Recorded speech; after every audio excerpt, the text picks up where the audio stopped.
Hello everyone, welcome to the integrity career academy Latur Maharashtra. आज हम लोग लेके आए हैं आपके लिए साहू स्क्रीनिंग पीवाईक्यूज के क्वेश्चंस 2017 से लेके 2024 तक बायोलॉजी सेगमेंट से। आज हम प्रीवियस ईयर के क्वेश्चन सॉल्व करने वाले हैं और जो टॉपिक है ये आपका इकोसिस्टम का। इसमें हम आइए बिना विलंब किए हुए सीधे बढ़ते हैं क्वेश्चन की तरफ। और क्वेश्चन में जो चैप्टर इंक्लूडेड है एनर्जी फ्लो इन इकोसिस्टम, बहुत इंपॉर्टेंट चैप्टर है। इसको हम इसलिए अभी अर्ली पहले लेके आए हैं क्योंकि इसके क्वेश्चंस हर साल आपको एग्जाम में 2 मिनिमम क्वेश्चन आपको मिल जाते हैं। अभी हम यहाँ पे देखेंगे कई सारे क्वेश्चंस यहाँ पे कई बार रिपीट हुए हैं। तो आइए बिना विलंब किए हुए सीधे क्वेश्चन की तरफ बढ़ते हैं। 2017 मॉर्निंग में क्वेश्चन पूछा गया था इकोसिस्टम के बेस पे। ये है गंगा एक्शन प्लान, GAP पे बेस्ड कहानी है। Ganga action plan actually start किया गया था 1986 में। इसका उद्देश्य था क्योंकि मोस्ट पॉल्यूटेड रिवर गिनी जाती है गंगा, और इस गंगा को क्लीन करने के लिए, साफ करने के लिए यह प्रोजेक्ट चलाया गया था। इसके अकॉर्डिंग पूछा गया है find out the correct how many incorrect statement, how many correct incorrect statement के बेसिस पे पूछा गया है। करेक्ट कितने हैं और इनकरेक्ट कितने हैं उसके पैटर्न पे। तो सबसे पहला जो सेंटेंस मेंशन किया गया है मल्टी कोर प्रोजेक्ट था। ये कैसा प्रोजेक्ट था? मल्टी कोर प्रोजेक्ट है। मल्टी कोर प्रोजेक्ट था, बिल्कुल सही था। Ganga action plan was started in year 1984। नहीं, किसमें स्टार्ट किया गया था? 1986 में। फिर Ganga runs its course of over 350 मतलब 4500 kilometre from Gangotri in the Himalayas to the Ganga Sagar in the way of Bengal. 450 नहीं, ये अप्रॉक्स 2500 किलोमीटर अप्रॉक्स इसका रेंज देखने को मिलता है। तो ये भी स्टेटमेंट क्या हो जाएगा? गलत हो जाएगा। अगला मेंशन किया गया है Ganga pollution caused by human activities like bathing, washing cloth and immersing ashes. मतलब जो एसेस होती हैं, राख होती हैं, मानते हैं कि राख अगर पवित्र होती है, अगर गंगा जल में डाल दी जाए लोगों के मरने के बाद, तो हाँ ये तो सही है, इसमें कोई कंफ्यूजन नहीं होना चाहिए। या फिर मेंशन किया गया है अनबर्न कॉर्प्स, आधी जली हुई लाशें डाल देते हैं। हाँ बिल्कुल डाल देते हैं। फिर आगे मेंशन किया गया है, यहां तक स्टेटमेंट बिल्कुल सही है। आगे लिखा है and then industries does not contribute chemical influence. क्या मेंशन कर दिया कि इंडस्ट्रीज कोई भी केमिकल इफ्लुएंट में पार्टिसिपेट नहीं करती गंगा के पॉल्यूशन में। तो क्या ऐसा होता है? ज्यादातर पॉल्यूशन तो इनकी वजह से होता है। तो ये स्टेटमेंट भी क्या हो गया? गलत। फिर आगे मेंशन किया गया है flow of energy in trophic level is generally unidirectionally and sometimes bidirectional. Bidirectional energy flow नहीं देखने को मिलता है, हमेशा यूनिडायरेक्शनल होता है। तो ये स्टेटमेंट भी क्या हो जाएगा? गलत हो जाएगा। और ये स्टेटमेंट गलत हो गया तो हमारे पास करेक्ट आंसर क्या हो जाएगा? All are incorrect. सारे के सारे कैसे हो गए? इनकरेक्ट हो गए। तो गलतियां मिल गई, यहां पे इनकरेक्ट पैटर्न आपको आंसर में मिल गया है। फिर बढ़ते हैं अगले क्वेश्चन की तरफ। अगला क्वेश्चन बहुत आसान है, रटा रटाया क्वेश्चन है, 2017 में पूछा गया था। अभी उम्मीद तो नहीं है कि पूछा जाएगा, पर डेट अगर नहीं कंफर्म है तो याद कर लो। वर्ल्ड एनवायरमेंटल डे पूछा गया है, 5 जून को मनाया जाता है। यह सेलिब्रेट किया जाएगा आने वाले 5 जून को, और हर साल सेलिब्रेट होता है। नेक्स्ट क्वेश्चन है, एक फूड चेन नहीं, ये तो फूड वेब है। फूड वेव शोन की गई है फिगर में। इसमें हमें आइडेंटिफाई करना है ये फर्स्ट क्या होगा, सेकंड, थर्ड। अब यहां पे सेकंड यहां है, थर्ड और फर्स्ट। हमें यहां से पता लगाना है कि कौन किसको क्या खा रहा है। जैसे ग्रास की बात करें तो घास कौन खाएगा? स्नेक तो नहीं खाएगा। हम फर्स्ट पे पहले आते हैं। ग्रासोपर खाएगा? हाँ खा सकता है। रैबिट खाएगा? खा सकता है। ग्रासोपर खा सकता है? खा सकता है। तो पहला तो क्या हो गया? गलत हो गया। अब नेक्स्ट हम बात कर रहे हैं रैबिट। पहले नंबर पे है, रैबिट को स्नेक खा रहा है। क्या रैबिट को स्नेक खाएगा? और फिर अगली कहानी मेंशन की गई है, एक सेकंड, थर्ड नंबर पे हम सीधे आते हैं। थर्ड पे ये अगर हम फर्स्ट मान लें क्या है? ग्रासोपर है। ग्रासोपर है। तो फिर अब थर्ड, ग्रासहोपर को कौन खाएगा? ग्रासहोपर को कौन खाएगा? ग्रासहोपर को क्या ग्रासहोपर खाएगा? ये तो वैसे भी गलत था पहला। दूसरे में देखो, ग्रासहोपर को क्या स्नेक खाएगा? हाँ, खा सकता है ना ग्रासहोपर को। और फिर क्या ग्रासहोपर को खुद खाएगा? नहीं खाएगा। और फिर क्या ग्रासहोपर को रैबिट खाएगा? नहीं खाएगा। तो दो ही, फर्स्ट और थर्ड को ही ध्यान में रख के हमें यहां पे क्या मिल गया? इसका आंसर एक ही ऑप्शन बचा है, ये क्या हो जाएगा? ग्रासहोपर फर्स्ट हो जाएगा, सेकंड पे रैबिट हो जाएगा और थर्ड पे स्नेक हो जाएगा। ग्रासहोपर को स्नेक खा लेगा, साथ में ये माउस भी तो खा रहा है स्नेक, तो माउस से भी को रिलेट कर लेंगे। तो ये इस तरह से यहां पे आपका करेक्ट आंसर हो जाएगा। अब यहां पे मेंशन किया गया है थर्ड नंबर पे स्नेक। स्नेक को खाती है कुकाबुर्रा, एक बर्ड होती है छोटी सी साइज की, वो स्नेक के पिल्लों को खा जाती है, मतलब स्नेक के बच्चों को। और फिर बड़े स्नेक कौन खा जाते हैं? ईगल खा जाती है। तो इस तरह से ईगल के थ्रू ये खा लिए जाते हैं। फिर बात करते हैं अगले क्वेश्चन की तरफ। नेक्स्ट क्वेश्चन बहुत ही सिंपल सा मेंशन किया गया है, organism made their own food material by using external source of energy. बाहर की सोर्स ऑफ एनर्जी से अपना खाना बनाते हैं, ये क्या हो जाते हैं? ऑटोट्रॉफिक इन नेचर हो जाते हैं। फिर आगे मेंशन किया गया है all the waste generate, all waste that generates can be categorised into. अब वेस्ट की अगर हम बात करें तो वेस्ट कितने फॉर्म में डिवाइड किए जाते हैं? सॉलिड, लिक्विड, गैस नहीं, हजार्डस, हजार्ड्स, जहरीले, organic, organic and recyclable, recyclable. यही 5 टाइप के तो वेस्ट होते हैं और यही हमसे पूछा है, पर इन्होंने टाइप नहीं पूछे हमसे सिर्फ पूछ लिया है कितने नंबर होंगे। तो क्या हो जाएगा? 5 टाइप्स आपका आंसर हो जाएगा। सिंपली याद रखना है। इसके अलावा अगला क्वेश्चन मेंशन कर दिया गया है आपसे भोपाल गैस ट्रेजेडी पे। Bhopal gas tragedy which gas was released on the night of December 1984 को दिसंबर की रात में कौन सी गैस रिलीज हुई थी? MIC, methyl isocyanide. आपके पास यह आंसर हो जाएगा कौन सा? थर्ड आंसर हो जाएगा करेक्ट पैटर्न पे। फिर अगला क्वेश्चन मेंशन किया गया है मोटर व्हीकल, असर्शन रीजन का क्वेश्चन है। असर्शन रीजन के क्वेश्चंस को ध्यान रखना, इस चैप्टर से ज्यादा पूछे गए हैं। तो असर्शन रीजन के टाइप के questions energy flow in ecosystem से अच्छे से प्रिपेयर करके रखना है।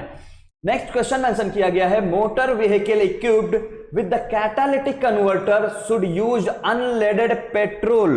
कैसा पेट्रोल यूज करना चाहिए? अनलेडेड पेट्रोल, जिसकी वजह से क्या होगा? एंटी नॉकिंग एजेंट के तौर पे मिलाया जाता है, पॉल्यूशन कम होता है। Lead in the petrol inactivate the catalyst. Catalyst को क्या कर देते हैं? इनएक्टिवेट। दोनों पॉइंट क्या हैं? करेक्टली मेंशन किए गए हैं। Both A and R are true, और ये करेक्ट एक्सप्लेन कर रहे हैं क्योंकि लेड को क्या यही करना चाहिए, यहां पे लेड को यूज करना चाहिए, क्योंकि अनलेडेड पेट्रोल होगा, लेड रिमूव करके होगा, तो क्या होता है? लेड क्या करता था? कैटालिस्ट को इनएक्टिवेट कर देता था। तो अभी एक्टिवेशन कैटालिस्ट के चलते रहेंगे। नेक्स्ट है question, world ozone day celebrate on कब होता है? 16 सितंबर। डेट्स वाला जो कॉलम है इनको अलग से सेपरेटली याद रख लेना है, इनमें बिल्कुल कंफ्यूज नहीं होना है। नेक्स्ट क्वेश्चन मेंशन किया गया है ओजोन होल रिफर्स टू। हमसे पूछा गया है व्हाट इज ओजोन होल। तो ओजोन मेंशन किया गया है hole in the ozone layer, सीधे सीधे ozone hole, hole in the ozone layer. क्या इसको बोलेंगे? नहीं बोलेंगे। होल ओजोन लेयर में कई जगहों पे हो सकता है, लेकिन depletion in the ozone layer बोला जाता है, क्षरण। जैसे यहां पे अगला ऑप्शन है reduction in the thickness of ozone in the stratosphere. हां, ये आपके पास करेक्ट आंसर हो जाएगा। छेद होना नहीं कि एक छन्नी है बीच में होल हो गया। ओजोन होल का मतलब क्या है कि चद्दर मोटी सी थी, अब धीरे धीरे क्या होती जा रही है? पतली हो जा रही है, क्षरण होता जा रहा है उसका। तो क्षरण यानी कि रिडक्शन, ये आपके पास करेक्ट आंसर हो जाएगा। नेक्स्ट क्वेश्चन है बहुत सारे बैक्टीरिया हैं, many bacteria, not in all bacteria have a small circular DNA. ये जो डीएनए होता है जेनेटिक मटेरियल, इसके साथ एक्स्ट्रा क्रोमोसोमल मटेरियल पाए जाते हैं। ये जो स्मॉल डीएनए होते हैं इनको हम क्या बोलते हैं? प्लाज्मिड बोलते हैं। नाम याद रखना है सीधे सीधे। एक्स्ट्रा क्रोमोसोमल मटेरियल जो प्रेजेंट देखने को मिलते हैं बैक्टीरिया में, उनको हम प्लाज्मिड बोलते हैं, और वही स्पेशली एंटीबायोटिक रेजिस्टेंट जीन बनाते हैं, तो उसके रेस्पेक्ट में भी क्वेश्चन आपसे पूछा जा सकता है, तैयार करके रखना है। नेक्स्ट मेंशन किया गया है असर्शन रीजन पे बेस। देखना, असर्शन रीजन के बेस क्वेश्चंस कई सारे अब मिलने वाले हैं। रीजन और असर्शन में चूज द करेक्ट अल्टरनेटिव। एक चीज और आपको यहीं पे बता दे रहे हैं, असर्शन रीजन के अलावा इस सत्र मैक्सिमम चांसेस हैं आपसे मैच द फॉलोइंग के क्वेश्चंस बायो के सेगमेंट में आपको ज्यादा देखने को मिले, क्योंकि मैच द फॉलोइंग में क्या होता है, एक ही क्वेश्चन में पूरा पूरा चैप्टर कवर हो जाता है, तो एक भी की पॉइंट मिसिंग नहीं होती है। इसलिए मैच द फॉलोइंग टाइप के क्वेश्चंस अभी ज्यादा पूछे जा रहे हैं, साहो स्क्रीनिंग में भी और इवन नीट के एग्जाम में भी अभी मैच द फॉलोइंग के क्वेश्चंस ज्यादा आ रहे हैं, जिसके लिए आप इन फ्यूचर जाने वाले हैं प्रिपरेशन के लिए, तो उसको भी माइंड में रखिएगा। नेक्स्ट क्वेश्चन, मतलब असर्शन मेंशन किया गया है, in a food chain member of successive higher level are fewer in number. जैसे घास ज्यादा होंगी, फिर ग्रासोपर उससे कम होंगे, ग्रासोपर से कम यहां पे हमें देखने को मिलेगी बर्ड्स, और उनसे कम नंबर में लार्ज बर्ड। तो जैसे हम ऊपर की तरफ बढ़ते जाते हैं, इनके जो नंबर्स हैं वो क्या होते हैं, घटते जाते हैं। तो ये बिल्कुल सही मेंशन किया गया है। अगला रीजन दिया गया है, number of organism at any trophic level depend upon availability of organism which serve as food at the lower level. इनकी संख्या किस पे डिपेंड करेगी कि नीचे फूड कितना मिल रहा है, इनकी संख्या इस पे और इनकी संख्या इस पे, इसी वजह से ऊपर के नंबर हमेशा कम होते हैं। तो ये करेक्ट एक्सप्लेनेशन भी है और करेक्ट सेंटेंस भी है। नेक्स्ट क्वेश्चन देखना, 2018 इवनिंग में पूछा गया क्वेश्चन है, deforestation cause loss of biodiversity. Deforestation मतलब अगर हम जंगल काटेंगे तो क्या होगा, बायोडाइवर्सिटी लॉस होगी। हाँ बिल्कुल सही होगा। और बायोडाइवर्सिटी लॉस कैसे होती है, डिफॉरेस्टेशन की वजह से हैबिटेट, बहुत सारे प्लांट्स स्पीसीज एनिमल्स हैं, उनका हैबिटेट क्या हो जाता है, निवास स्थान खत्म हो जाता है। तो बिल्कुल सही है दोनों सेंटेंस, और ये करेक्टली एक्सप्लेन कर रहे हैं। तो क्या आंसर हो जाने वाला है आपका, both A and R are true and reason is correct explanation of A. Next फिर से असर्शन रीजन का क्वेश्चन है, snake can act both as primary carnivorous and secondary carnivorous. जैसे स्नेक खाए, स्नेक ने खाए किसको, रैट को, और रैट क्या है, रैट खा रहा था ग्रास को। तो अभी क्या हो गया, ये प्राइमरी कार्निवोरस, प्राइमरी कार्निवोरस हो गया। लेकिन अभी रैट को खाया कुछ छोटे छोटे इंसेक्ट्स, या सिंपली अगर हम बात करें ग्रास को खाया इंसेक्ट्स ने खाया। अब इंसेक्ट्स को खाया फ्रॉग ने, फ्रॉग को खाया स्नेक ने। तो ये क्या है, प्राइमरी और सेकेंडरी दोनों लेवल पे क्या कर रहा है, वर्क कर रहा है। तो ये तो बिल्कुल सही मेंशन किया गया है। अगली कहानी है, snake can produce both mouse and frog as its food. हाँ बिल्कुल सही, ये क्या हो जाएगा, करेक्ट एक्सप्लेनेशन भी है और प्रॉपरली रीजन करेक्ट भी मेंशन किया गया है। नेक्स्ट क्वेश्चन की तरफ बढ़ते हैं, predominant gas release from biogas plant is. कौन सी गैस है, मीथेन गैस रिलीज होती है यहां से, सीधे सीधे याद रखना है। बाकी गैसेस कुछ और नहीं है, ये है प्रोपेन, ये है इथेन और ये है 4 कार्बन की ब्यूटेन। ये चारों गैसेस हैं, पर हमारे पास आंसर बायोगैस में कौन सा होगा, मीथेन का देखने को मिलेगा। Next, which of the following group of the material which groups contains only non biodegradable item। Non biodegradable item का क्या मतलब है कि ऐसे आइटम हो जिनको माइक्रोब्स के थ्रू डिग्रेड ना किया जा सके, प्रॉपरली उनको तोड़ा ना जा सके सिंपलेस्ट फॉर्म में। तो लेदर की बात करें तो लेदर को यहां पे क्या किया जाता है, चमड़ा हमारी स्किन से बना होता है, बैक्टीरिया के थ्रू ये क्या हो जाते हैं, डिकम्पोज हो जाते हैं। प्लास्टिक नहीं होंगे पर पेपर भी डिकम्पोज हो जाते हैं, यहां पे भी पेपर डिकम्पोज हो जाएगा। यहां पे ग्लास, पेपर तीनों में हो गया। तो पेपर तो क्या हो जाता है, बायोडिग्रेडेबल होता है ना। देखते होंगे जो पेपर है, अखबार है, किससे बना है, पेड़ों से बना है, सेलुलोज से बना है, डिकम्पोज हो जाता है। तो तीनों गलत हो गए। तो अकेला बचा है कौन सा, प्लास्टिक है, बैकेलाइट है, डीडीटी है, पॉलीथीन है, ये बायोडिग्रेडेबल नहीं होते हैं। इतना आसान क्वेश्चन देख रहे हैं आप, पूछा जाता है, सिर्फ आपको थोड़ा सा लॉजिक लगाना है और क्वेश्चन की वर्डिंग समझ लेनी है। एक बार समझ में आ गए तो ये सारे क्वेश्चन फटाफट हो जाया करते हैं। Select the mismatch pair of the following, यहां से आपको सेलेक्ट करना है कौन सा मिसमैच है, यानी कि सही ढंग से मिलान नहीं किया गया है। सबसे पहले मेंशन किया गया है biomagnification, accumulation of the chemical at the successive tropical level of the food chain, बिल्कुल सही मेंशन किया गया है। जितना पॉल्यूटेंट और केमिकल्स इकट्ठा हो जाते हैं उसी को बायोमैग्निफिकेशन बोलते हैं। एक्वेरियम मैन मेड इकोसिस्टम है, हाँ बिल्कुल आर्टिफिशियल इकोसिस्टम में काउंट किया जाता है। एक्वेरियम तो हम बनाते हैं ना, नेचुरल तो पॉन्ड्स होते हैं, वो नेचुरल में आते हैं। Next parasite, organism which obtain their food from the other living organism, हाँ इनको पैरासाइट्स बोलते हैं, और जो डेड से ऑब्टेन करते हैं उनको डिकम्पोजर्स बोलते हैं। तो तीनों सही हो गए, गलत कौन सा बचा है? अकेले इकोसिस्टम। कैसे गलत है वो भी पढ़ लेते हैं। प्रेजेंस ऑफ ओनली बायोटिक, यहां पे सेंटेंस आ गया क्या? ओनली बायोटिक, जबकि क्या होना चाहिए? बायोटिक और एबायोटिक दोनों को मिला के बनता है ना इकोसिस्टम, तो बायोटिक और एबायोटिक दोनों इंक्लूड किए जाएंगे। नेक्स्ट हम बात करते हैं, the given graph shows the concentration of the dissolve oxygen along a river, एक नदी है उसमें डिजॉल्व ऑक्सीजन के कंसंट्रेशन दिए गए हैं, एक पॉइंट ए पे, बी पे, सी पे और डी पे। Eight which point sewage discharge into the river, actually क्या होगा? सीवेज, गंदे नाले का पानी जब एक साथ डाला जाता है नदियों में, तो गंदे नाले के पानी के साथ बहुत सारे large amount of the bacterias पाए जाते हैं जो एनारोबिक रेस्पिरेशन कर रहे होते हैं। वो जब एक साथ नदी में पहुंचते हैं तो क्या होता है?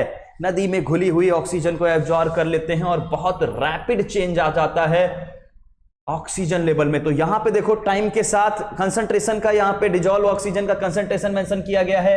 ए पे डिजॉल्व ऑक्सीजन सबसे ज्यादा है, बी पे उससे कम हुई, सी पे और बी पे कांस्टेंट है। लेकिन जैसे ही सीवेज डाला गया है, तेजी के साथ रैपिडली ऑक्सीजन कंसंट्रेशन गिरेगा, और गिरेगा तो क्या हो जाएगा हमारे पास? आंसर डी हो जाएगा इसका आंसर। अगला क्वेश्चन मेंशन किया गया है, which of the following is wrong statement. Sentences में इस टाइप के क्वेश्चंस पे स्पेशली फोकस रखना, नॉट करेक्ट, नॉट इनकरेक्ट, या फिर रॉन्ग या फिर करेक्ट, इस पैटर्न के क्वेश्चंस को स्पेशली यहीं से देख के समझ लेना, ताकि ऐसा ना हो कि जैसे यहां पे पढ़ा, interaction going on the continuously between producer, consumer and saprophyte, ये हमेशा चलता रहता है, टिक लगाओ, हाँ सही है, ये सही है। हमसे पूछा क्या गया है? रॉन्ग, गलत क्या है? फिर अगला क्वेश्चन है, at ecosystem consist of many food chain that are interconnected at various level, हाँ बिल्कुल सही है, तभी तो फूड वेब बनता है। फिर आगे मेंशन किया गया है, food chain have only 3 trophic level. अब यहां पे आया क्वेश्चन में संदेह।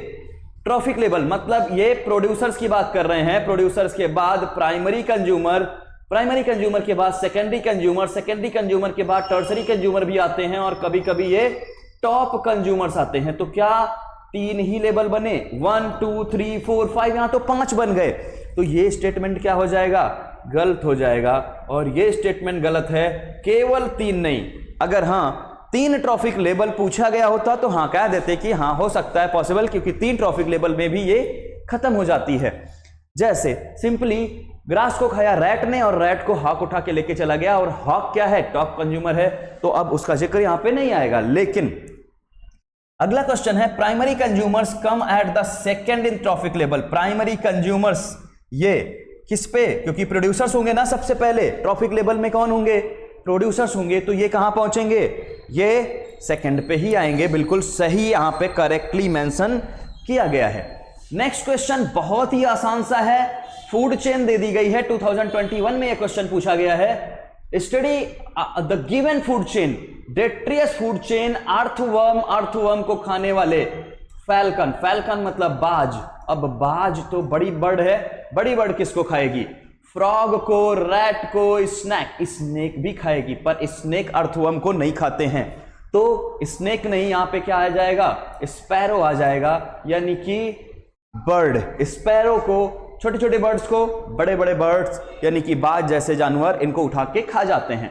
अगला क्वेश्चन है, ecology is based concern with the following 4 level of biological organisation. हाँ बिल्कुल सही है। फिर सबसे पहले मेंशन किया गया है असेंडिंग ऑर्डर। असेंडिंग मतलब बढ़ते हुए क्रम में, तो सबसे बड़ा कौन होता है? इकोसिस्टम होता है। और सबसे छोटा कौन होता है? ऑर्गेनिज्म। तो बी आएगा और डी आएगा। अब यहां पे एक ही ऑर्गेनिज्म मिलके बनाते हैं पॉपुलेशन।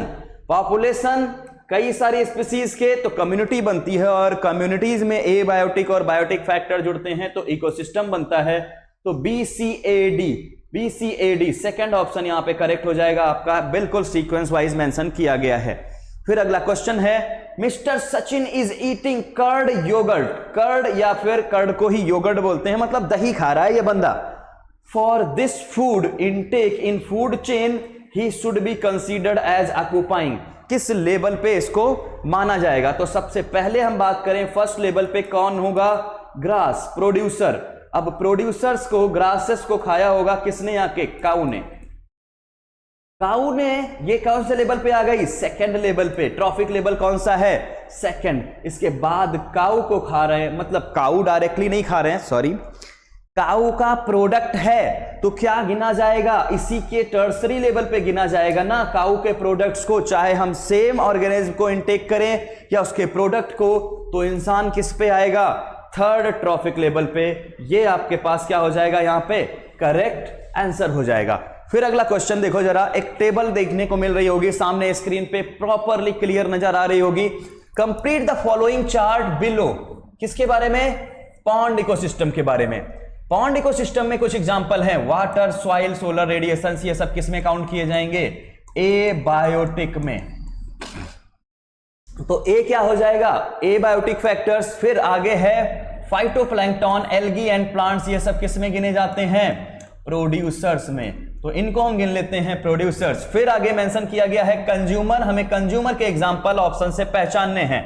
फिर आगे डी मेंशन किया गया है डिकंपोजर्स। डिकंपोजर्स में कौन होते हैं? बैक्टीरिया होंगे या फिर फंगस होंगे, और वो हम अभी देख लेंगे एज पर द ऑप्शन। तो सबसे पहले ए को किस में लिखना है? एबायोटिक कंपोनेंट में। तो ए में एबायोटिक कंपोनेंट पहले में है, ए में एबायोटिक कंपोनेंट दूसरे में है, और चौथे में है। तीसरा तो क्या हो गया? गलत हो गया, ठीक है ना। फिर बी में मेंशन किया गया है, ये सब क्या है? प्रोड्यूसर्स हैं। तो देखो जरा बी में, यहां पे जूप्लैंक्टन आ गया, गलत हो जाएगा। यहां पे बी प्रोड्यूसर्स हैं तो इसके चांसेस हैं सही होने के।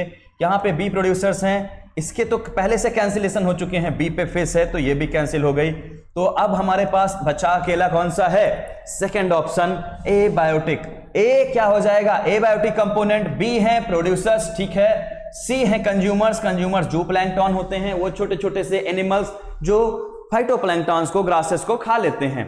फिर अगला है ऑप्शन डी। डी पे क्या हो गया? फंगस। यहां पे डी बैक्टीरिया भी है, लेकिन बायोटिक कंपोनेंट ए था तो यहां पे मेंशन नहीं किया गया। बैक्टीरिया या फंगस दोनों डिकंपोजर्स में काउंट किए जाते हैं।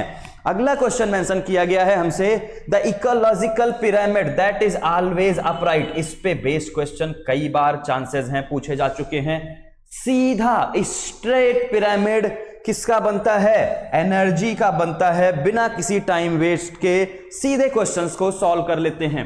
नेक्स्ट क्वेश्चन मेंशन किया गया है, acid rain caused bye accumulation of dash in the atmosphere. Atmosphere में किसकी वजह से? अब यहां पे हमने पढ़ रखे हैं कि नाइट्रोजन के oxides, specially NO2 and sulphur के डाइऑक्साइड SO2, ये बेसिक कंपोनेंट होते हैं एसिड रेन के लिए। अब यहां पे ऑप्शंस देखो जरा, carbon monoxide, carbon dioxide cancel, but अभी भी क्या बच रहा है? नाइट्रोजन ऑक्साइड और सल्फर ऑक्साइड। तो दोनों ऑप्शन में आ गए। अब क्या होगा इस केस में? वैसे तो दोनों एक साथ ऑप्शन में नहीं मेंशन किए जाते हैं, लेकिन अगर आ गए तो के चांसेस में हम सल्फर के साथ जाएंगे, क्योंकि सल्फर का मेजर रोल होता है एसिड रेन फॉर्मेशन में। सल्फ्यूरिक एसिड ज्यादा लॉस कराता है जब एसिड रेनफॉल होती है। Which one is not renewable source of energy? कौन सी सोर्स ऑफ एनर्जी है जिसको हम रिन्यू नहीं कर सकते? सोलर कर सकते हैं, टाइडल कर सकते हैं, विंड कर सकते हैं, पेट्रोलियम एनर्जी को हम नहीं कर सकते। ये आपके पास करेक्ट आंसर हो जाएगा। नेक्स्ट क्वेश्चन है, which among the following in the food chain? Food chain में will have the maximum concentration of harmful chemicals in the body due to the concentration of the pesticide in the soil। अगर जमीन में pesticides हैं तो इनमें जो energy transfer होगी ये प्राइमरी कंज्यूमर्स के पास, फिर सेकेंडरी कंज्यूमर्स, फिर टर्सरी या फिर टॉप कंज्यूमर्स के पास। तो जो टर्सरी या टॉप कंज्यूमर्स होंगे ना, उनके पास सबसे ज्यादा डिपोजिशन देखने को मिलेगा इन वेस्ट मटेरियल का। तो यहां से शुरुआत करते हैं। सबसे पहले ग्रास में नहीं, फिर गोट में देखने को मिलेगा नहीं, फिर आया टाइगर और फिर आया वल्चर, गिद्धों में। तो टाइगर और वल्चर के कंपैरिजन में अगर हम बात करें तो वल्चर जो गिद्ध है सबसे ज्यादा टॉक्सिसिटी इसकी बॉडी में देखने को मिलती है, क्योंकि टाइगर का साइज बड़ा होता है बायोमास के रेस्पेक्ट में। तो बड़ा साइज होगा तो डिपोजिशन पूरी बॉडी में होगा, तो कंसंट्रेशन क्या होगा, कम होगा। लेकिन इसका साइज छोटा होता है, इसका साइज छोटा होगा, उतनी ही अमाउंट इसकी बॉडी में, उतनी ही अमाउंट उसकी बॉडी में, लेकिन कंसंट्रेशन इसका ज्यादा होगा। तो क्या हो जाएगा आंसर, वल्चर हो जाएगा। नेक्स्ट क्वेश्चन आगे मेंशन किया गया है, which of the following statement is incorrect. क्या है, गलत वाला पूछा गया है about the ozone deflation. Ozone deflation के रेस्पेक्ट में कौन सा गलत है, यह मेंशन किया गया है CFCs release Cl- atom cause degradation of ozone, सही है। Cl- एटम कैटालिस्ट की तरह एक्ट करता है, बिल्कुल सही मेंशन किया गया है। ये क्लोरोफ्लोरोकार्बन के फंक्शंस मेंशन कर दिए हैं सीधे सीधे। Cl- atom not consume in the reaction, reaction में कंज्यूम नहीं होता है, फ्री होता है, तो बार बार जाके O3 को डिस्टर्ब करता रहता है। नेक्स्ट मेंशन किया गया है, ozone depletion is minimum over the Antarctica region, जबकि ओजोन डिप्लीशन कहां सबसे ज्यादा देखने को मिली है, अंटार्कटिका रीजन में ही देखने को मिली है। तो आपके पास ऑप्शन क्या हो जाएगा, फोर्थ वन। अब यहां पे देखो जरा, बहुत ही आसान सा क्वेश्चन है। सबसे पहले क्या करना है, ये एक टेबल बनी हुई है, बना लेनी है आपको। ग्रास, घास, घास कौन खा रहे हैं, दो लोग, ग्रासओफर भी खा सकते हैं और नहीं, ग्रासओफर ही खाएंगे। ग्रास को कौन खा रहा है, ग्रासओपर। कौन खा रहा है, ग्रासओपर खा रहे हैं। ग्रास को किसने खाया, ग्रासओपर ने खाया। अब ग्रासओपर को कौन कौन खा रहा है, ग्रासओपर को खाने वाले यहां पे कौन देखने को मिलेंगे, हमें फ्रॉग मिल जाएंगे। फ्रॉग को खाने वाला कौन है, स्नेक है, और स्नेक को खाने वाला कौन है यहां पे, हॉक। तो ये क्या हो गया, एक फूड चेन बन गई। ग्रास को ग्रासओपर ने खाया, ग्रासओपर को फ्रॉग ने, फ्रॉग को स्नेक ने, और स्नेक को हॉक ने खा लिया। तो ये किस पे आया, प्रोड्यूसर्स पे। ये प्राइमरी के, ये सेकेंडरी, ये टर्सरी और ये क्वार्टरनरी। तो हमारे पास टोटल 4 ट्रॉफिक लेवल है। फर्स्ट ट्रॉफिक लेवल, अब ट्रॉफिक लेवल की बात करें तो ये पहला ट्रॉफिक लेवल है, फर्स्ट पे कौन आएगा, ग्रासेस आएंगी। सेकेंड ट्रॉफिक लेवल पे ग्रासओपर आएगा, थर्ड ट्रॉफिक लेवल पे फ्रॉग आएगा, और फोर्थ पे स्नेक आ जाएगा। या फिर अगर हम फोर्थ के रेस्पेक्ट की बात करें तो यहां पे हम हाक को भी इंक्लूड कर सकते हैं, पर हाक किस पे चला जाएगा, 5th नंबर पे। तो यहां पे ऑप्शन देखते हैं, फर्स्ट ABCD करेक्ट पैटर्न लिखा हुआ है, सेकंड आपके पास आंसर हो जाएगा। तो ये थे कुछ प्रीवियस ईयर पूछे गए questions from the energy flow in the ecosystem. उम्मीद है अच्छे से समझ में आ गए होंगे। Thank you so much.